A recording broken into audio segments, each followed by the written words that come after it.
For me, change was good because what it would happen was I'd get comfortable in one place, and once I got comfortable, I started dropping things, right? And it's called complacency, right? So I needed change to re-get that boost. I needed that higher mission. I was always looking for that next mission to go to, right? So when we were back in the rear, things slowed down. I was more affected as far as like for future stuff because all my past would start coming up, all the negative stuff. PTSD started sinking in about my third year being on a team due to, just not only everything that happened in the combat zones and everything else, but also from childhood.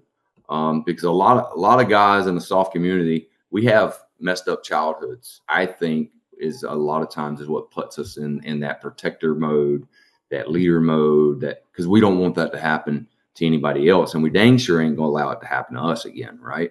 So I think that's why a lot of us that has, let's say, a crazy past, right, as kids, that's why we kind of go into the field of the soft community. So for me, it was just always needing that next bump to do better, to always do better. Because if you get stagnant, for me, when I got stagnant on a team or wasn't doing anything or learning anything different, that's when, the demons start coming up and when life starts slowing down. But as long as I was go and volunteering to go on deployments and doing this and that, everything else was just pushed back to the side. So one thing I've seen the guys in the soft communities, we don't address our issues. We just push them to the side. We throw them in our rucksack and keep stacking them up.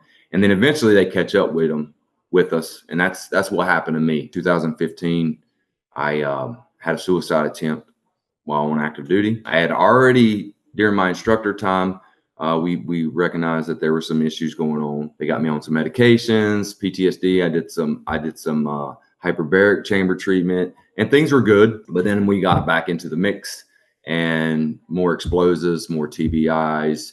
It just everything kicked right back up again. Each time we slowed down, it just made all my past issues even come back stronger. So by the time I had my suicide attempt, I had already been through two marriages. I was probably in the lowest place I could ever be. I was actually fighting, kicking, and screaming when they went to medically retired me. I didn't want to go because the military was pretty much all I knew for 18 and a half years. And it was kind of like my identity. When I was pushed out, I didn't want to go. But ultimately, when I got out and I recognized and I learned from all the treatments and everything, I learned ultimately that it was the best choice that could have happened because I wasn't going to heal, and I wasn't going to heal from any of my past stuff because I was always looking forward for that next big mission, that next big rush. So I never slowed down enough to take care of myself. And that's a big problem across the board with everybody in the soft community.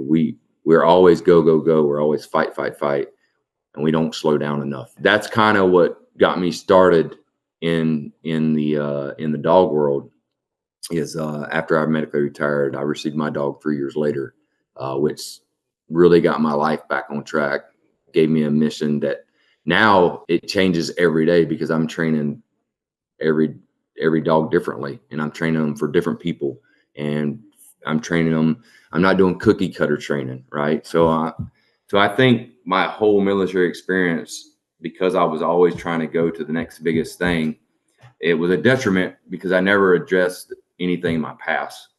So once I made it through the Q course, and once I made it through my instructor time and did a little bit of healing during my instructor time and went back to the team, it was almost like I was behind. I was just so behind, but I was just still putting that stuff back because I didn't want to deal with it. And then when they finally said you're done, I had to deal with it all at once, and it was rough. It was a life-changing event for me.